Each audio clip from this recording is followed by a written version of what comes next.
கூட என் குடும்பத்தோட சாட்சியாக அதுக்காக நான் கத்தருக்கு நன்றி சொல்கிறேன். கடந்த வருடத்தில் கூட அநேக பலவீனங்கள் மத்தியிலும் சோர்ந்து போகாதபடிக்கு தேவன் எங்களை காத்து வந்தாங்க. அது மட்டும் இல்லை, அவருக்கு கூட உடம்பு சரியில்லாமல் ஆச்சு. இருந்தால் ஃபீவர் வந்தது. சரி, நார்மல் ஃபீவர் சரியாயிட்டு நாங்களும் அப்படியே இருந்துட்டோம்.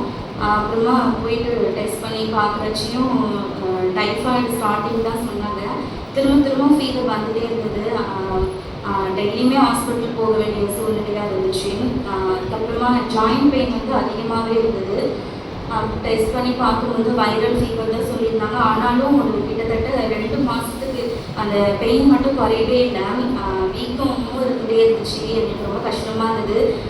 வீட்டில் வந்துட்டு ஒரு ஜென்ஸு வேலைக்கு போகிறவங்களுக்கு உடம்பு சரியில்லாம் எவ்வளோ கஷ்டம்ன்றது எனக்கு அந்த நேரத்தில் ரொம்ப கஷ்டமாக இருந்துச்சு. வேலைக்கு போகவும் கஷ்டப்பட்டாங்க, வண்டி ஓட்ட கூட ரொம்ப கஷ்டமாக இருந்தது. அப்புறம் நானும் கூட சபையார் அநேகர் ஜெபிச்சாங்க. அதுக்காக நான் கத்தருக்கு நன்றி சொல்கிறேன். நானும் சில பொருத்தனை பண்ணி அவருக்காக ப்ரேயர் பண்ணேன். லாஸ்ட்டாக தினைக்குமே ஏதாவது தைலம் போட்டுட்டு அதுக்கான டேப்லெட் எடுத்துகிட்டே இருப்பாங்க. ஒரு நாள் நைட்டும் நான் சொன்னேன், ஆண்டவர் மேலே விசுவாசமாக வெறும் ப்ரேயர் ஆயில் மட்டும் போடுங்க, வேறு எதுவும் பண்ணாதீங்கன்னு சொல்லிட்டு வந்தேன். அன்னியோட அதெல்லாம் எடுத்து போட்டாங்க. டேப்லெட்டோ எந்த ஒரு ஆயின்மெண்ட்டும் யூஸ் பண்ணவே இல்லை. அதுக்கப்புறம் மறுநாள்லேருந்தே அந்த வீக்கமும் பெயினும் இல்லாதபடிக்கு கத்தர் ஒரு படிப்புள்ள சுகத்தை கொடுத்தாங்க. அதுக்காக நான் கத்தருக்கு நன்றி சொல்கிறேன். ஜெபித்த சபையாருக்காகவும் நன்றி சொல்கிறேன்.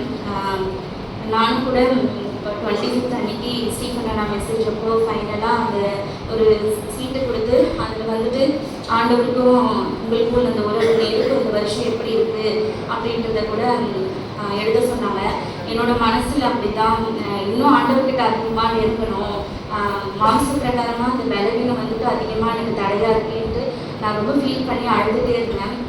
அப்புறமா ஆண்டவரே என்னோட பேசுங்க, எனக்கு ஒரே போராட்டமாக இருக்குது அப்படின்னு சொல்லிட்டு எல்லாம் முடிஞ்சதுக்கப்புறம் சர்ச்சை பெருக்கிட்டே இருக்கும்போது எனக்கு ஒரு கார்டு கீழே கிடச்சிது. வாக்குத்தத்த கார்டு ரொம்ப பழசாக இருந்தது. எனக்கு என்ன தெரியல, அதை எடுத்து வாசித்து பார்க்கணும் அப்படின்னு தோணுச்சு. தேவ சபையில் எனக்கு அதை வந்து எடுத்து வாசித்து பார்த்தப்ப முந்தினங்களை நினைக்க வேண்டாம், பூர்வமானங்களை சிந்திக்க வேண்டாம்னு தேவன் என்னோட பேசுனாங்க. கடைசி நேரத்தில் எனக்கு அந்த வார்த்தை ரொம்பவே பிரயோஜனமாக இருந்தது. அற்பமாக நான் யோசித்து பார்க்கும்பொழுது மாம்ச பிரகாரம் நம்ம வந்துட்டு பலவீனப்படுறமே யோசிச்சுட்டு இருக்கோம். ஆனால் இந்த வருஷத்தில் எவ்வளோ வார்த்தை மூலமாக தேவன் என்னோட பேசினாங்க. ஆராதனையில் கூட மெசேஜ் கொடுக்க ஒவ்வொரு வாரமும் ஒவ்வொரு சகோதரர்கள் வந்தாங்க. புது ஊழியக்காரர்கள் மூலமாக என்னோட நிறைய வார்த்தை பேசினாங்க. அதில் சார்லஸ் பிரதர் பேசும்போது கூட அந்த பிலிப்பு சகோதரருக்கு சுவிசேஷ பணியில் அவங்களோட உதவி எப்படி இருக்கணும்னு சொல்லும்பொழுது ஜெபம் ஒரு முக்கியமாக சொல்லப்பட்டது. நம்ம வந்து சுவிசேஷம் செய்கிறவங்களுக்காக ஜெபத்தின் மூலம் தாங்கணும் அப்படின்றத நான் கற்றுக்கொண்டு அதுலேருந்து அநேகமாக அதுக்காக நான் வந்து முழங்கால ஜெபிக்க ஆரம்பித்தேன். அந்த வார்த்தையை கொடுத்த தேவனுக்கு நன்றி. அடுத்தது பைபிள் ஸ்டடி வரும்படியாக தேவன் உதவி செஞ்சாங்க. ரோமர் வந்து முடிக்கும்படியாக கத்தர் கிருபை பாராட்டினாங்க. அதில் கூட அநேக வார்த்தை மூலமாக எங்களோட பேசினாங்க. அன்பை குறித்து நிறைய நான் கற்றுக்கினேன். அதுக்காக கத்தருக்கு நன்றி சொல்கிறேன். இன்னும் யூத் மீட்டிங்கில் கூட டேனியல் பிரதர் அவங்க மூலயமா கூட வேதத்தை எப்படி வாசிக்கணும்ன்றது கூட கற்றுக்கொள்ள உதவி செஞ்சாங்க. நான் ஃபர்ஸ்ட்லாம் யூத் மீட்டிங் வரவே மாட்டேன். அப்புறமா தான் எனக்கு வந்துட்டு வரணுன்ற வாஞ்சை இருந்தது. வந்தது ரொம்பவே எனக்கு யூஸ்ஃபுல்லாக இருந்தது. ஃபஸ்ட்டு வேதத்தை அப்படியே வாசிச்சுட்டு போயிடுவேன். இப்போ வந்துட்டு அது புரியினாலும் திரும்ப அது வந்து வாசித்து புரிஞ்சுக்கொள்ள அது வந்து ரொம்பவே யூஸ்ஃபுல்லாக இருக்குது. அதுக்காக நான் கத்தருக்கு நன்றி சொல்கிறேன். அடுத்ததாக இன்னும் நிறைய வார்த்தை ராமேக்கர்கள் கொடுத்த மெசேஜ். ஒரு நாள் வந்து ஆண்டவருக்கும் நமக்கும் உள்ள தூரம் அதை பற்றி பேதுரு எக்ஸாம்பிளாக வச்சு சொன்னாங்க. பேதுரு கூட தேவனை மறுதளிச்சாங்க. ஆனாலும் மறுபடியும் வந்து தேவனிடத்தில் சேர்ந்தப்ப அவங்களை தேவன் எப்படி பயன்படுத்தினாங்க. அதே போல தான் நம்மளும் கூட சில நேரத்தில் வந்து தேவனிடத்தை தூரமாக போகிறோம். ஆனால் மறுபடியும் அவர் இடத்துல வரும்பொழுது அவர் நம்மளை எடுத்து பயன்படுத்துவார் என்பதை கற்றுக்கொண்டேன். அப்புறம் பால் அகஸ்டின் அவங்க கொடுத்த மெசேஜ் மூலமாக கிறிஸ்துவை போல மறுரூபம் ஆகணும், அதை குறித்து நான் கற்றுக்கொண்டேன். இது மாதிரி நிறைய சொல்லிகிட்டே போகலாம். ஊழியக்காரின் மூலமாக தேவன் என்னோட பேசினாங்க. அந்த வார்த்தைக்கு வந்து நான் கீழ்படிச்சு அப்படி நடக்கணும்ன்ற தீர்மானத்தை எடுத்து அதன்படியே நடக்க உதவி செஞ்சாங்க. அடுத்ததாக நான் வந்துட்டு எங்கள் சர்ச்சில் இருக்கும்பொழுது சுவிசேஷம் சொல்லணுன்ற அந்த வாஞ்சையும் அந்த பாவமும் எனக்கு அதிகமாக இருக்காது. இந்த சபையில் வந்த அப்புறம் தான் எனக்கு அந்த பாவம் மாற்றி அதிகமாச்சு.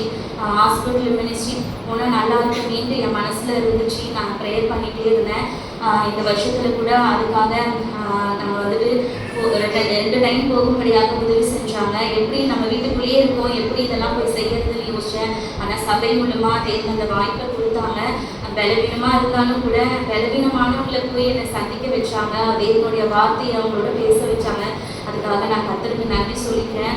இன்னும் நிறைய ஆத்துமாக்களை ஆதாயப்படுத்தணும்ன்ற வாஞ்சை இருக்கு. சொல்லுவது மாத்திரம் இல்லாமல் அவங்கள கொண்டு வரணும். அதுக்காகவே எனக்கு கர்த்தருக்கு உதவி செய்யணும். அடுத்ததாக வந்துட்டு அந்த வருடத்துல எல்லா கூட்டங்களும் முடிந்த அளவு கலந்து கொள்ள கர்த்தர் எனக்கு உதவி செஞ்சாங்க. நன்றி சொல்லிக்கிறேன். மேலும் குற்றாலம் கேம்புக்காக நான் வந்துட்டு அதெல்லாம் போனதே கிடையாது. இந்த வருஷம் போகணுன்ற ஆசை இருந்தது. அவங்களுக்கும் சரி போகலான்னு சொல்லிட்டாங்க. ஆனால் வந்துட்டு நடுவில் ரொம்ப பலவீனமாகவே இருந்துச்சு. கேன்சல் பண்ணிடலாமா அப்படின்னு யோசிச்சுட்டே இருந்தோம். லாஸ்ட் மினிட் அன்னைக்கு போகிற வரைக்கும் கூட வேண்டான்ற ஒரு மைண்ட் செட்டப்பே எனக்கு ஆயிடுச்சு. அதுக்கப்புறம் தான் அங்கிட்டே சொன்னேன், அங்கிள் பலவீனமாக இருக்குது, எனக்கு ஒரு மாதிரி இருக்குன்னா ஒன்றும் இல்லை, சரியாயிடும், போயிட்டுவான்னு சொன்னாங்க. நம்ம வந்துட்டு ஜாலியாக இருக்கோ சுற்றி பார்க்க போல தேவனுடைய வார்த்தையை கேட்க தானே போகிறோம், தேவன் பலன் கொடுப்பாங்க என்ற விசுவாசத்தை எனக்கு கொடுத்தாங்க. அன்னைக்கு நைட்டு ட்ரெயினில் போகிற வரைக்கும் கூட நான் பலவீனமாக தான் இருந்தேன். அதுக்கப்புறம் அங்கே போயிட்டு இறங்குனதுக்கப்புறம் இந்த ஃபஸ்ட்டு மெசேஜ் அப்போ தினகர் அவங்க வந்துட்டு ப்ரேயர் பண்ணாங்க.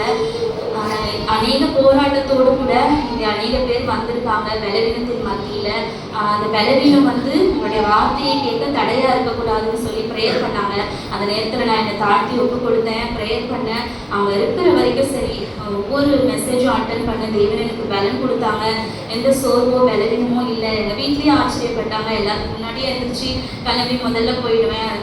அவங்களே ரொம்ப ஆச்சரியப்பட்டாங்க. தேவன் அதுக்கான பலன் கொடுத்தாங்க.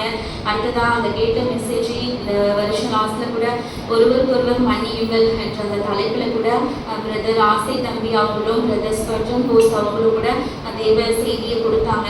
ரொம்பவே எனக்கு யூஸ்ஃபுல்லாக இருந்தது. சகோதரி ஸ்நேகத்தை குறித்து கூட உறவுகளை பார்த்து கொள்ள வேணும்னா நம்மளை தாழ்த்த வேணும் என்பதை குறித்து கூட நான் கற்றுக்கொண்டேன். பெருமையான அந்த குணங்கள் இருக்கக்கூடாது. நம்மளுக்கு திரும்பி வேணுமானால் நம்மை தாழ்த்த வேணும் என்பதை நான் கற்றுக்கொண்டேன். விசுவாசிகள் வந்து ஏன் பாவத்துக்கு விலக முடியல என்ற அந்த தலைப்பில் கூட அந்த பழைய மனுஷனை கலைந்து போடணும், அப்பதான் நம்ம புதிய மனுஷனை தடுத்து கொள்ளும் போது தான் அந்த குணங்கள்லாம் வரும் என்பதை கற்றுக்கொண்டேன். இன்னும் அன்பின் குணங்கள் தலைப்பில் 15 காரியங்களை சொன்னாங்க. ஏற்கனவே பைபிள் ஸ்டடியில் இதெல்லாம் படித்ததால எனக்கு அது புரிஞ்சுக்க ரொம்ப ஈஸியாகவே இருந்தது. அதுலேயும் நிறைய காரியங்களை கற்றுக்கொண்டேன். அவருக்கென்று வாழும்படியாக நம்ம வந்து அவர் விலை கொடுத்து வாங்கி இருக்கிறாரு.